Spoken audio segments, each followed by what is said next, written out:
Right. It ends up being sometime later while Fletcher's standing there that from the tinny he speaker. falls off the bench.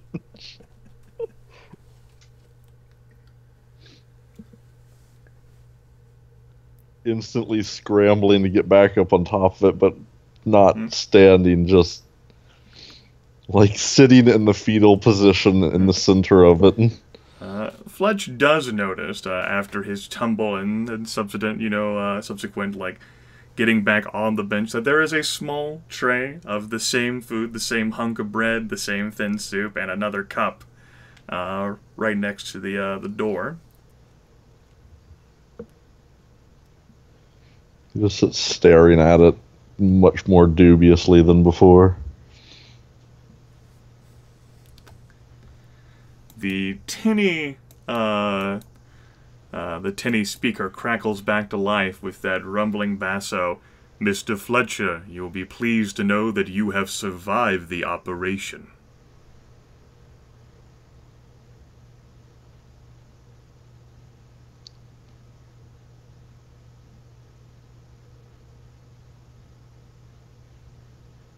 Very heart-sinking feeling at that word.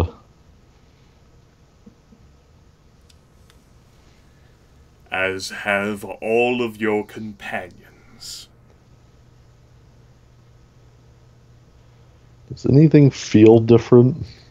Your body is still pretty sore from where they've worked you over. Not once now, but twice. That whole resistance bit in the ink black room didn't go over too well, it feels. And the head is certainly still pulsing a bit with the headache and what with the fear and the tension and everything. So to say whether anything is out of the ordinary, the question is, the answer would be yes. To anything you would ask being out of place.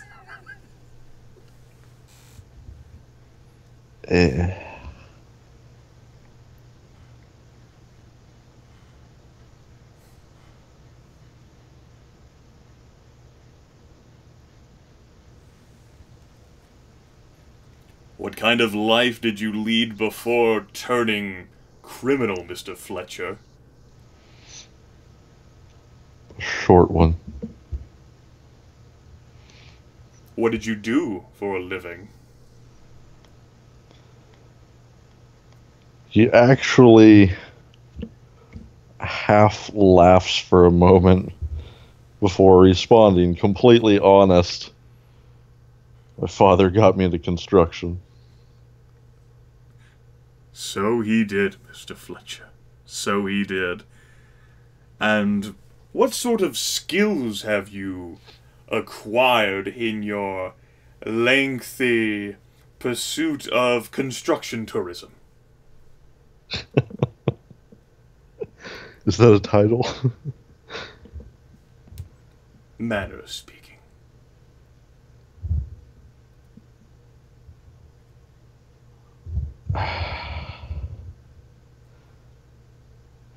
Guess you could say I'm good with people.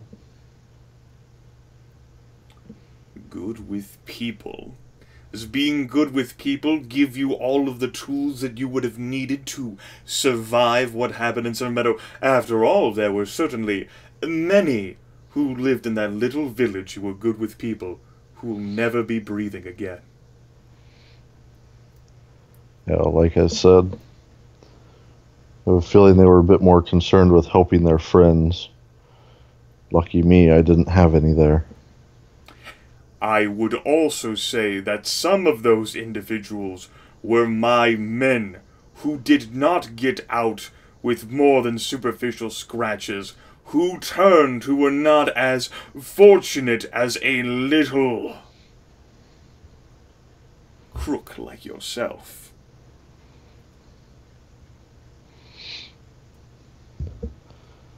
Yeah, we gotta play the cards we're dealt. There's that creepy pause again, followed by, play the cards we're dealt, you say. Not realizing he actually said that out loud, kind of tenses up and looks at the speaker. I like it, Mr. Fletcher. That sounds like truly a survivor who is willing to do whatever it takes so that he may live one more day. Oh, shit. That's the kind of approach in life that, among other things, we look for in the United States Army.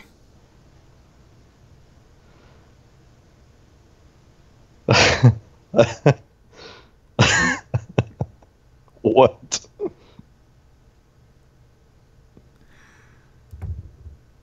Oh, we'll make something useful out of you yet, Mr. Fletcher. The speaker stops. Staring at... I'm assuming I can see it. He's just staring at it incredulously. Yeah, it's like this little, like, pissant, like, low-quality, like, speaker, which, like, distorts the fucking voice.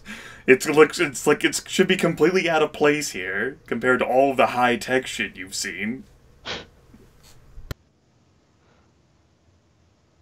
Just staring at it incredulously at the suggestion he believes the man just stated.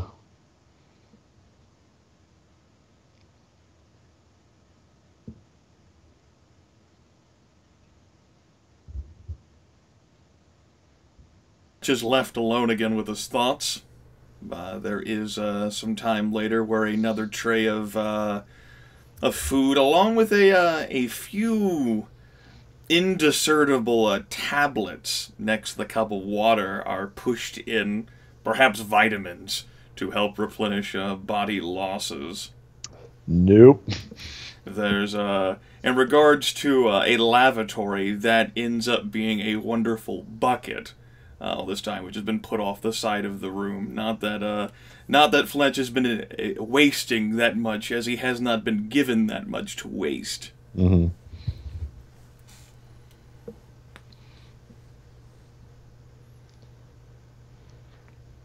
Growing more and more wary of their hospitality.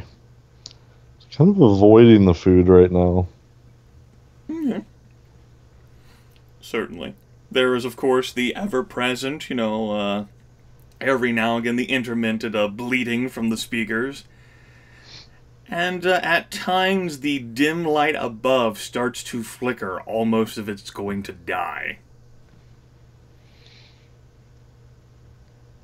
Every time it causes him to catch his breath. But never goes out completely. It manages to pick up strength again, like it's hanging on.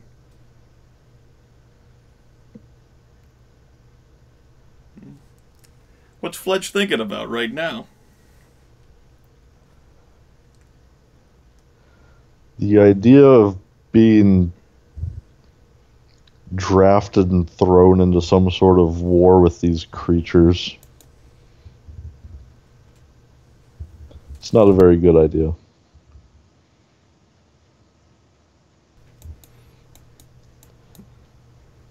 Still trying to think of anything he might know that seems useful to barter with them, but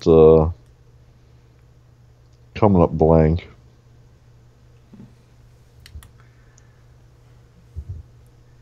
Eventually, the door slit opens long enough for another tray of food to be pushed in. By now, the soup on the first tray has gone long cold, but it's the same thing. Hunk of bread, another bowl of thin soup, cup of water, 2 more tablets.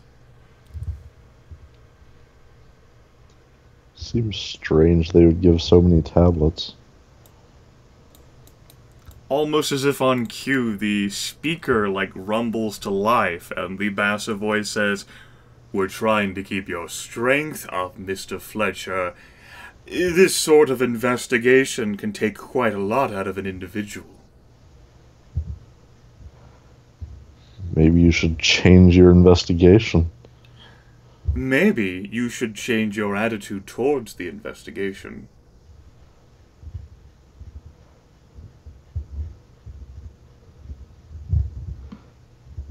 very badly wants to basically tell them they have no right to do this, but Pull it like a seems like Eugene. it would only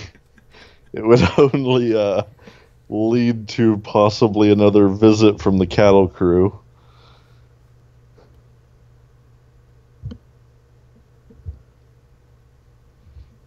He'll at least take the bread and waters. You do realize, Mr. Fletcher, that we've had quite some time to do anything to your body that we wanted. Yeah, gee, thanks for that reminder. Why, you don't even know what day it is, or how much we might have done to you while you've been unconscious.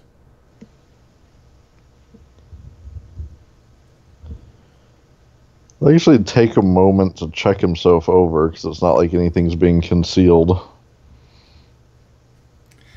From what he can see, he doesn't have a mirror to check out all the things, but he can definitely spend some time, and body's still healing. There's quite a lot of sore spots and bruises and those superficial cuts from when they did a pretty good job of beating at him, you know, like little marks left on the skin from where he's been shocked a bit. So much for not having a scratch. Mm-hmm.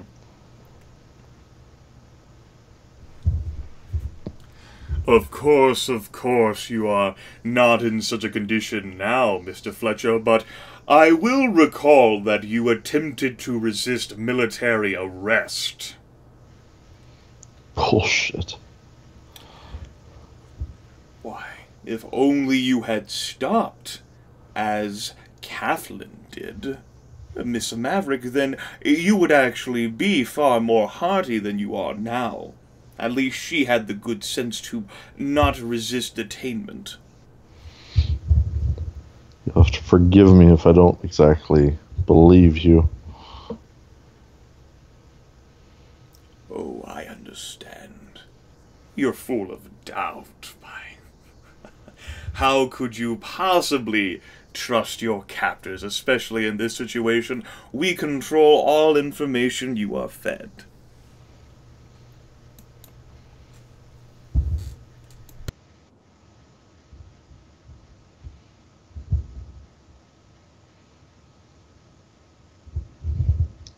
Just sullenly chews on the bread.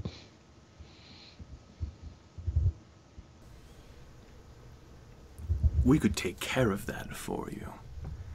At that sound, the sounds of the locks of the metal door, they unlock.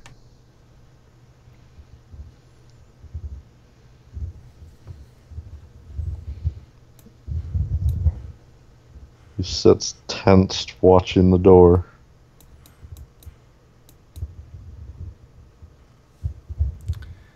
The door opens, slowly pushes, revealing light there from the hallway. And outside it, peering in, you see a tall gentleman in a dark uniform who, and it makes your head hurt and throb a bit just looking at him. Man's face, this dark, like, curly, like, black hair, the thick brows, and this fucking chin. Like, seriously? What the hell did they do to you?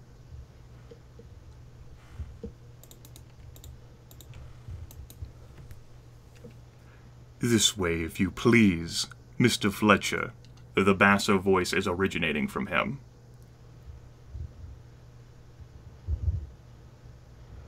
Suppose that's not a request, huh?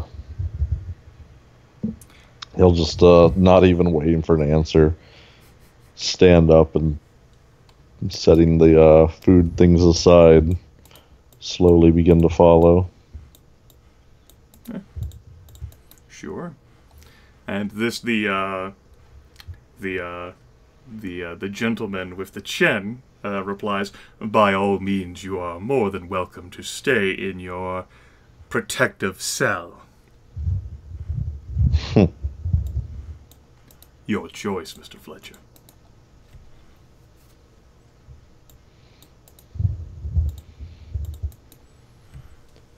We'll follow.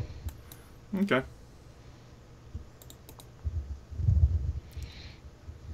As Fletch steps on outside it, the door swings shut behind him. He can see a long metal corridor full of bright light. Not too bright like the one particular room, but it's still fairly bright.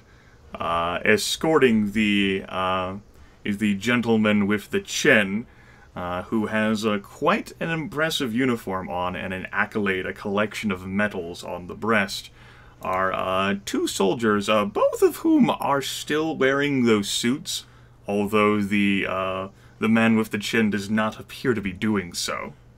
You, of course, are still naked. Is the chinned man, is he wearing a, like, normal military uniform? It is a formal dress military uniform. What's the name tag say? It says Campbell. And Jeremy just sits there staring at it. And then looks up at the guy. Back down at the name tag, like maybe, just maybe, he didn't read it right the first time. No, still says Campbell. Back up at the guy. Who are you? For now, Mr. Fletcher, I am your friend. The only grace keeping you alive. Let's leave it at that. I feel like I've seen you before.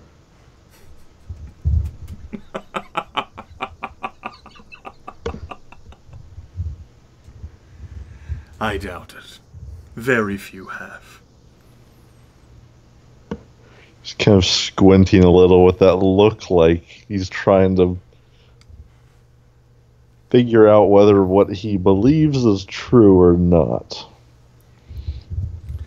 At that point, the soldiers begin to shift behind you both, and the general, the man with the chin man, begins to lead you on the slow walking tour. You see, Mr. Fletch, as I said, you're not the only one here, and indeed you're not. Passing by these doors, you're even seeing, for example, the fact that there is like this great one-sided window built into each side of a wall.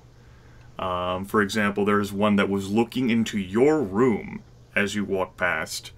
The doorway that was on the other side, it was looking into Father Charles Blackman, that you've heard descriptions about from basically Kathleen and the others, at least a gentleman who you'd appear to be possibly that, since you can't imagine who other else would be, like, surviving from Summer Meadow.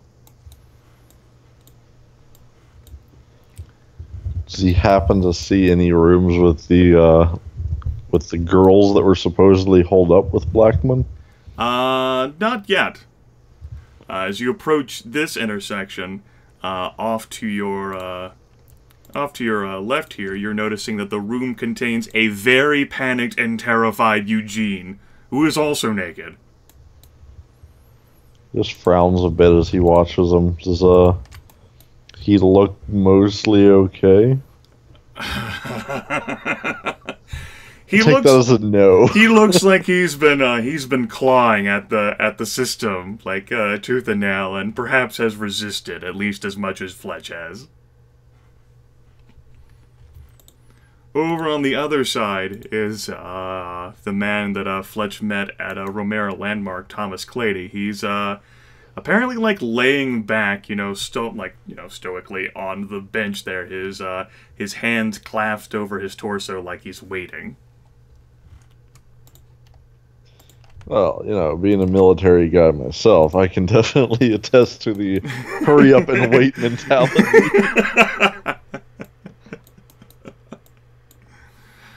Further on down the corridor, you see Kathleen. She appears to be trying to catch fits of sleep as she's waiting in her ink-black room. Over here, How does she look, given that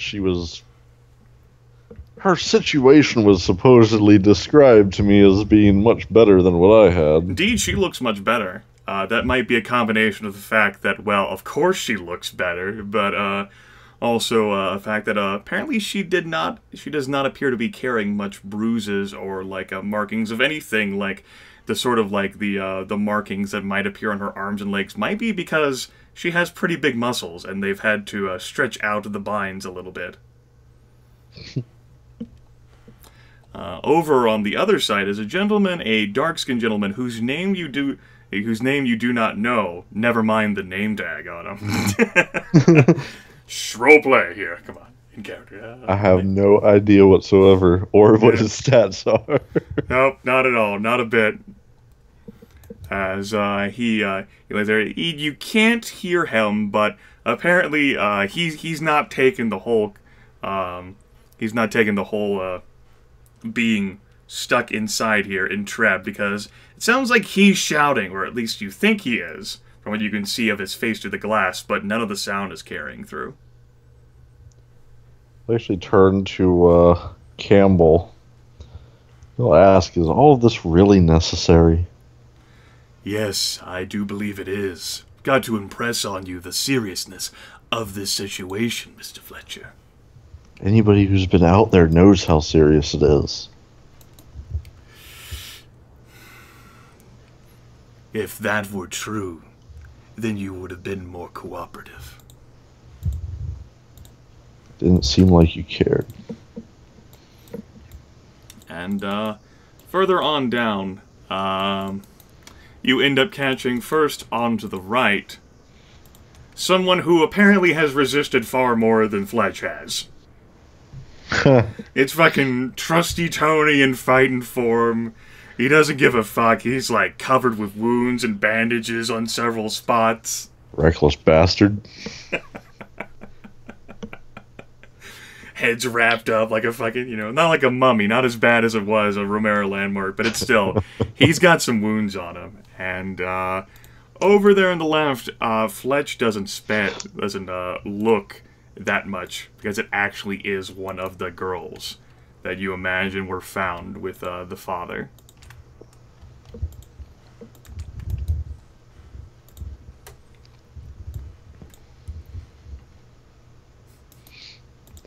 They basically seem like, or at least she basically seemed like she's getting the same kind of treatment.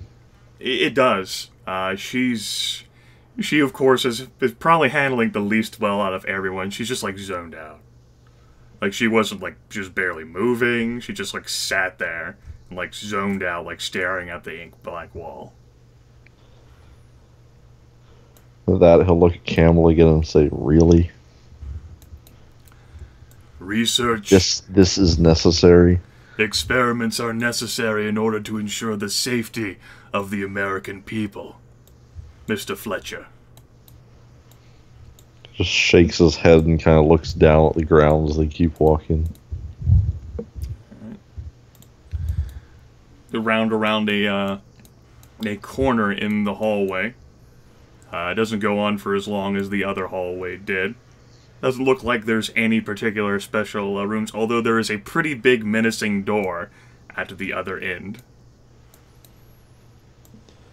Does that look anything similar to the door in the, I'll call it the hanging room? Yes. That he'll actually, like, slow down and pause. Like, just slows, like, not even really thinking, not even consciously doing it, but just instinctively he doesn't want to go back in there. The group stops, and the General Chen rotates around to look at you. I know. Is there a problem, Mr. Fletcher? No. Splendid. Slightly more resigned than before, he will move to follow again. Okay. Hoping they don't go towards that door. Indeed, it seems that Fletch is lucky, for the procession turns up a bit as Fletch and the General Chen move along. It looks like it's like another long hallway. You've got a door off here to your right, which does not have a window. That's the That's the test and storage room. Keep what I think in there. I'm sure a crook like you thinks many things. Yeah,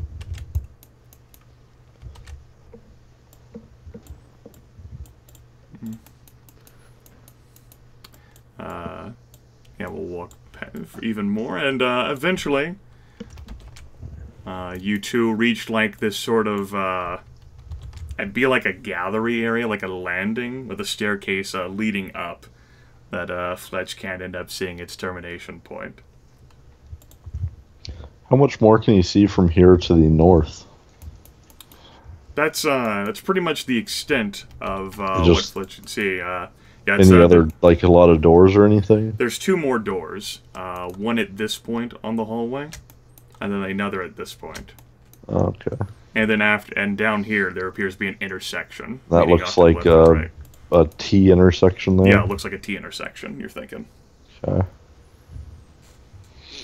He's making mental note of as much layout as he can see.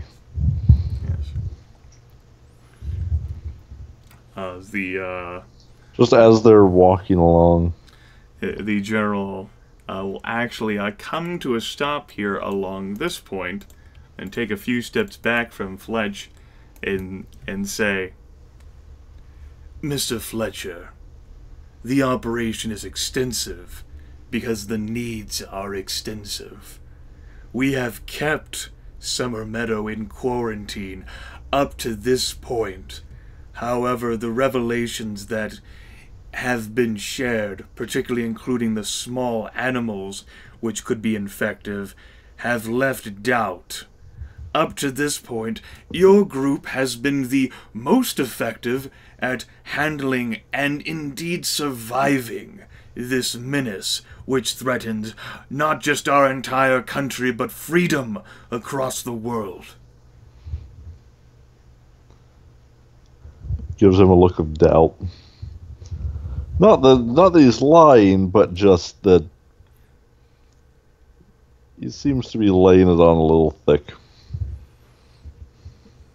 It's like one of the guys that's loves his country a little bit too much type things.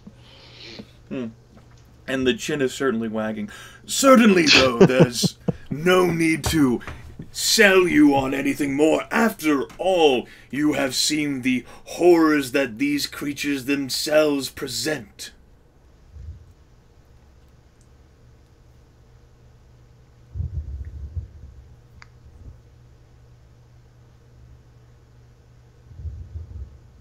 What are you suggesting? I am suggesting that in order to earn your personal freedom and pay for your numerous crimes against the United States of America, that you, for a time, you and your services, be enlisted to help deal with this menace until such time as it is put down, its various nuances understood, and those responsible for it brought to justice. What, you mean this isn't one of your little toys gone awry? At this, a deep frown appears on the general's face, and he says, "Indeed not. We would not take the lives of so many good and true American citizens to test some sort of bioweapon." Oh, I'm not suggesting that it was intentional, if it was yours.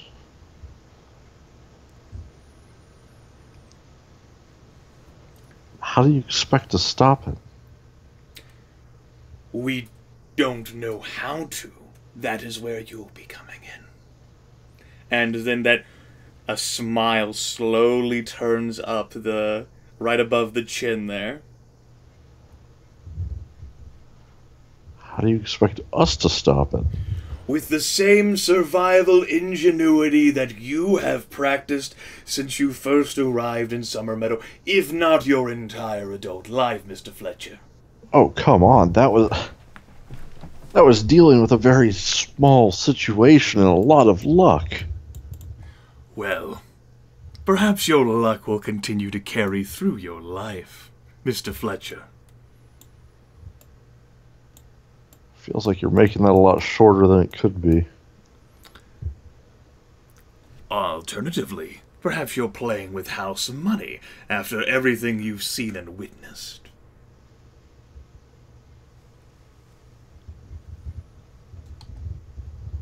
So you're saying is, I don't have a choice. No, Mr. Fletcher, you always have a choice.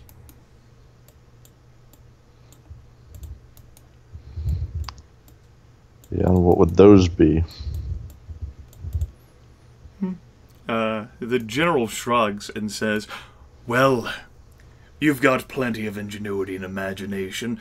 Not quite as stupid as Antonio, but you've got some in there all the same. You're more than welcome to think about the problem and use that creativity of yours. You'll come up with something. I'll actually look at the stairs. Ask,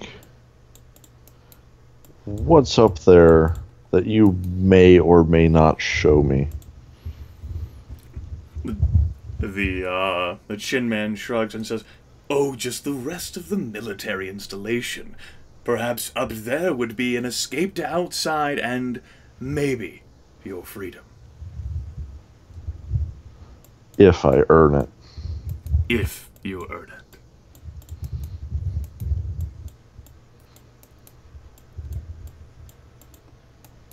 So what was this operation? General shrugs. Perhaps that's another thing you can put your imagination to. And then tasers.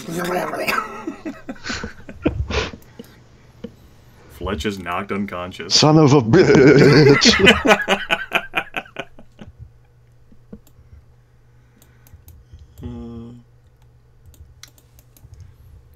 Indeterminate amount of time later. Should really put clocks in these rooms. If for no other reason, it would fuck with you wondering whether it's AM or PM or if many days have passed or what. Maybe that could be broken clocks in the room. Maybe that could be a suggestion you, Fletch gives them, like a personal review of the situation. How would you rate your experience at the Holiday Inn? It's great. Well, turns out that that Fletch comes to slightly more worse for wear, what with all of the electricity that had been coursing through his veins, and oh motherfucker, here he is, right here in the hanging room, as he affectionately referred to it in his head as, with the bright light and the very warm temperature. Slumps in the chains and just hangs there limply.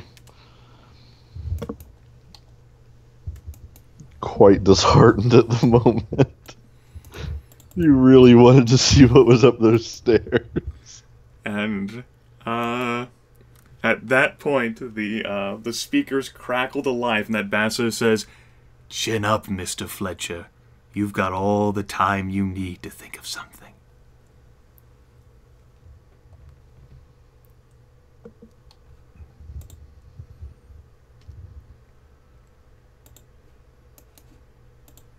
He just hangs there. Just hanging out, playing Nintendo. Mm-hmm. Here, why don't we give you a little bit more inspiration to make sure that the time you spend thinking is the most effective time spent possible.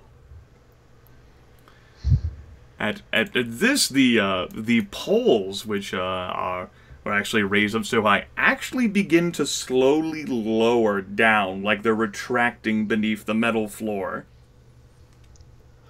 That's really not a good thing.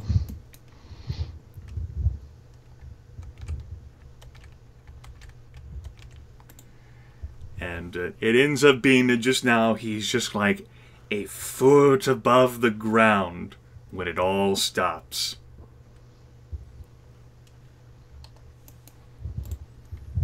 And then the very bright lights of the room suddenly get very dim.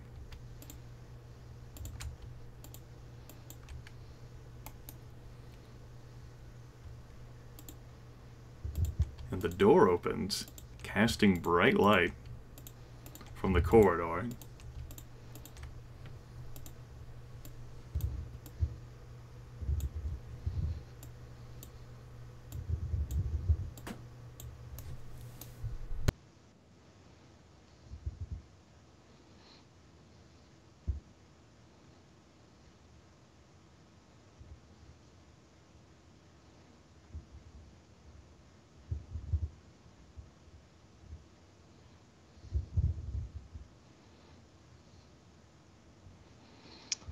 Oh, what did I do to be so lucky?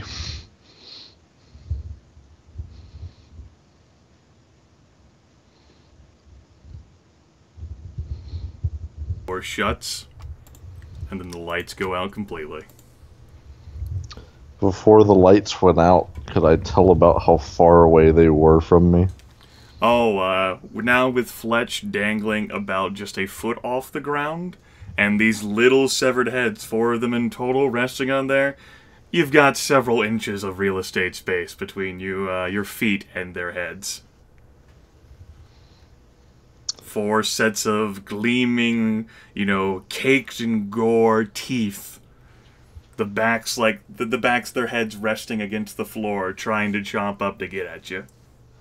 As long as he can manage it, he keeps his legs pulled up as far as he can. Right. That'll actually be where we end this little mini-session. Unless you want to keep going. The scale from 1 to 10. What do you think of Cat?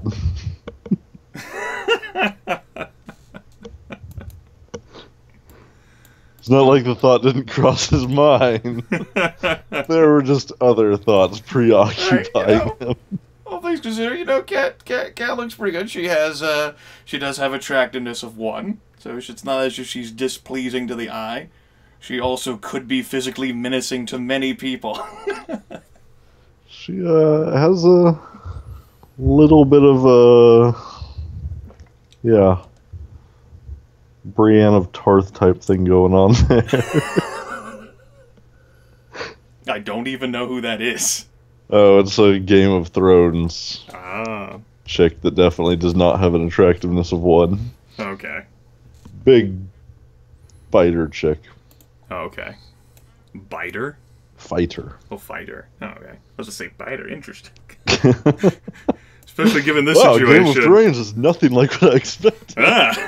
It's totally not what I heard. I might have to watch this.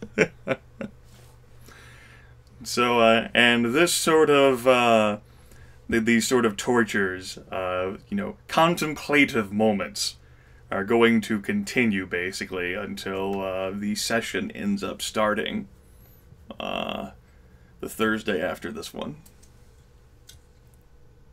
Oh, what's up the stairs? What's up the stairs? That's going to be the primary thing you take from this, huh? What's up the stairs? Yup. That was... Oh, come on. This guy's obviously versed in psychology. Like, that was the carrot dangled in front of him. Just begging for him to volunteer himself. We might not have a choice, but at its core, the military is still voluntary. A willing soldier is always better than one who doesn't want to be there. Absolutely, without a doubt. All I can do is show you the door. You must step through it. Give me the fucking blue pill. It was like, whenever he opened the door and was like beckoning Fletch to come out, like, you have a choice. Yeah.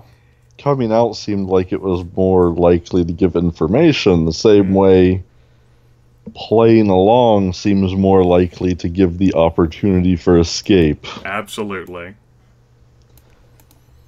can fight it all you want in a dark cell, but that doesn't get you anywhere close to getting away. Of course not.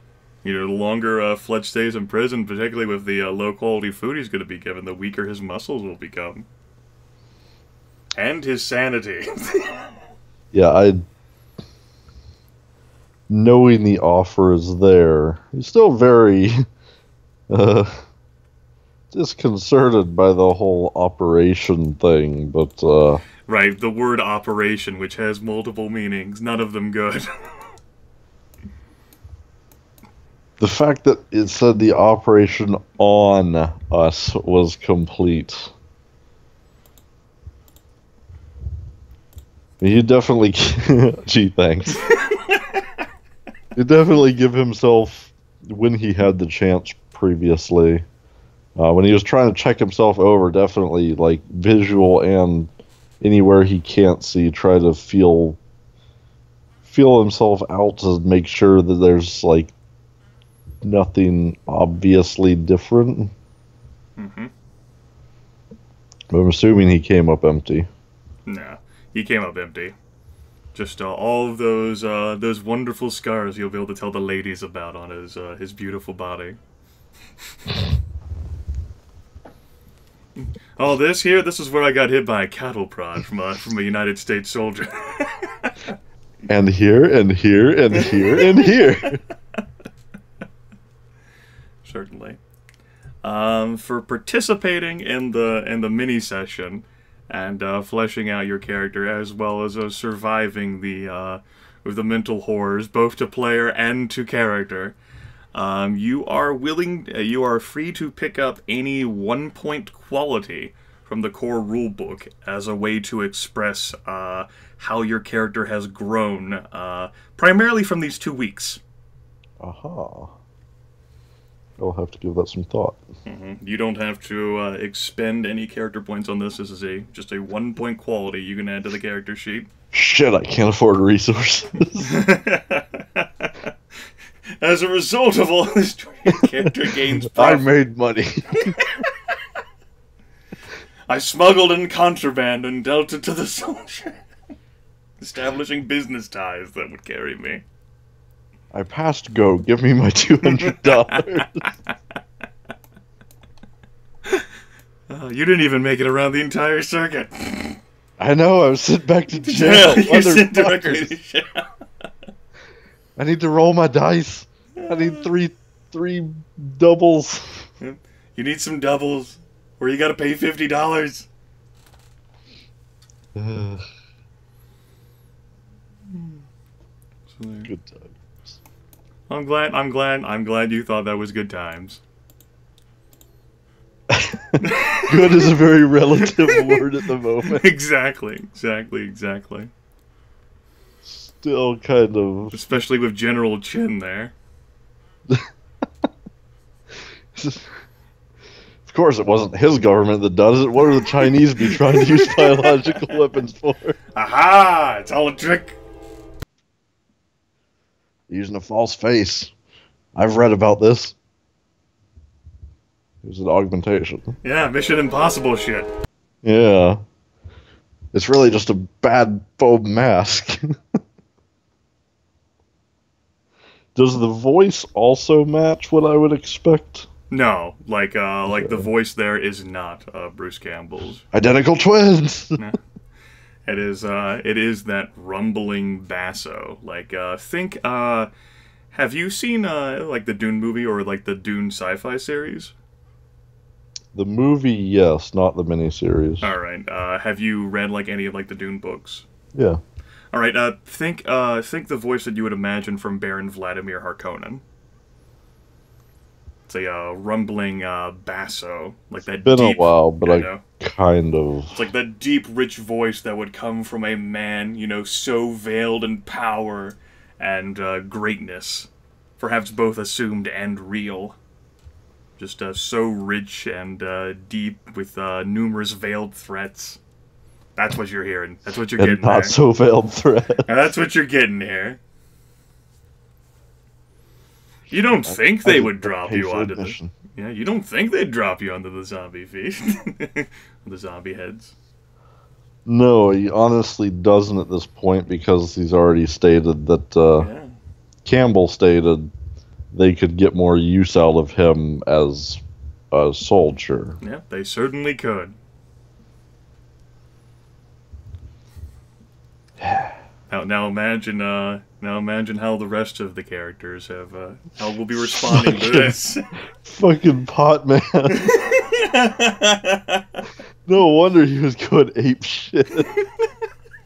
No, definitely that, like, Thomas, he's already been fucking pulled back in once, so the fuck does he care? Assuming he's been giving the same... Right, the same opportunity. Yeah, which would totally explain why he's just waiting now. As for Cat, I don't know. Softball bat translates well to military service, right? You'd be surprised. Would I? No. Absolutely in no way not surprised. I didn't think so. But, yeah, a 1-point quality. You can definitely give that some thought, and, you know, you can tie that into, you know, a description of how your character has changed or, you know, grown or what's happened to him to, like, basically to specialize the torture and how he's responded to it. Specialize the torture. Uh-huh, you know.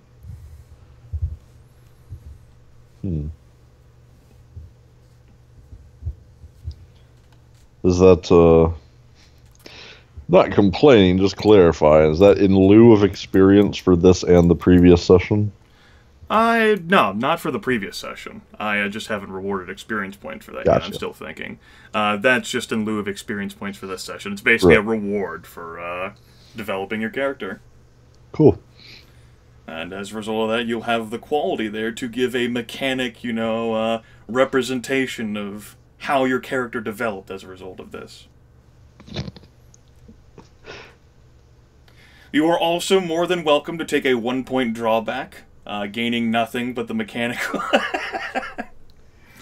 Yeah, I definitely know what I will take for that. I'd more than happily. Oh, yeah? Yup. I will tell you, it is a mental disorder. Now, does it have anything to do with darkness or heights? Or No. No? Okay. It's good. I'm not really sure what to call it yet, but... Alright. Yeah. But, that's to show how your character has grown and changed. A 1-point quality and a 1-point drawback.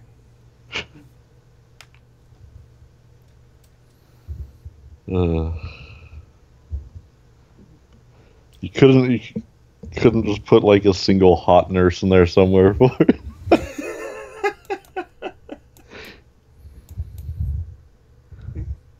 No, but you can think more about how the little girls might have been enduring the same sort of torture that Jeremy is.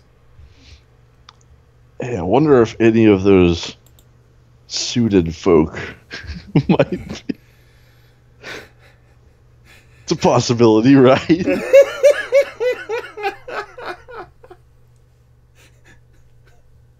Yeah, the little girl, I mean, she was obviously just... Mind was not developed enough to handle this disconnected reality. She's scarred for life. Yep. However long that happens to be, since she isn't going to cooperate. Yeah. And you know, as for the hot nurse thing, well, Fletch can't be lucky everywhere. We'll see. Perhaps we will. Perhaps I'm holding out hope. That's what's up the staircase. Seven, a hot nurse. Son of a bitch. If only you just run for it. There's no way they'd catch me. No. It's not like they know. I was afraid of the guns, but cattle prods.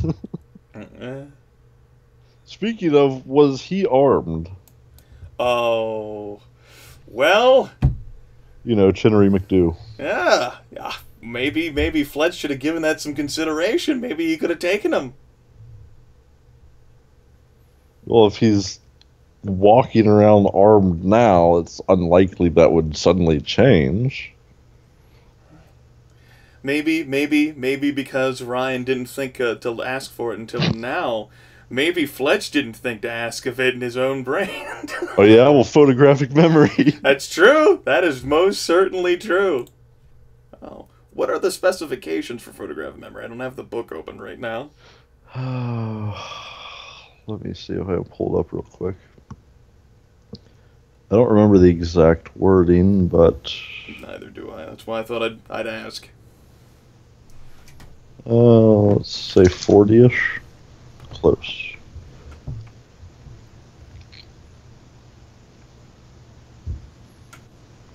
It is. Those with photographic memories have an uncanny ability to remember things. After reading a book, they can quote passages without missing a word, and they almost never forget anything. The ZM will provide information that the character would remember whenever is necessary. Also, characters with this quality receive a +1 on any skill where memorizing facts is useful. Most scholastic skills fall under this category. Furthermore, any task where memory can play a role gain a +1 to 3 bonus at the ZM's discretion. Okay. There's no mechanical you automatically remember everything. That's fine. The General Campbell at that point, you definitely could memorize and even jot down like the vast list of medals that he was wearing on the breast. It did not appear as if he was wearing a sidearm along with his full dress uniform. He appeared to not have a gun. It's probably for the best when you're wandering around the psych ward. Yeah. Then again, it also appears as if he has the face of Bruce fucking Campbell. Which your character logically knows cannot be true. Well, there's plastic surgery. Why they would pick Bruce Campbell, though? Plastic surgery to make that chin? Come on. This chin can't be carved. Is it like a silicone bag in there? Chin augmentation? Is that the thing? Well, I suppose. 1 point. I'll become a minority.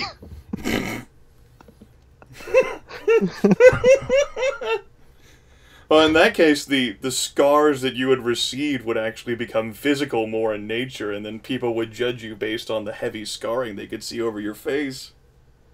I don't feel like I even need to respond to this question, or statement rather. Like, you already know I'm not going to accept that.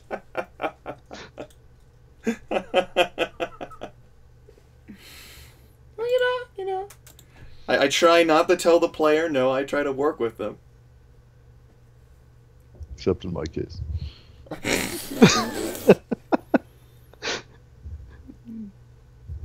That is obviously That's not. no way to talk to your zombie master. Is it, though? Keyword master. Now I see where all the chains come from. Exactly. You know, I'm a plantation owner, so minority applies. Let's see what they teach you in South Carolina schools. Oh, it's not just South Carolina schools. Oh, yeah, I'm sure.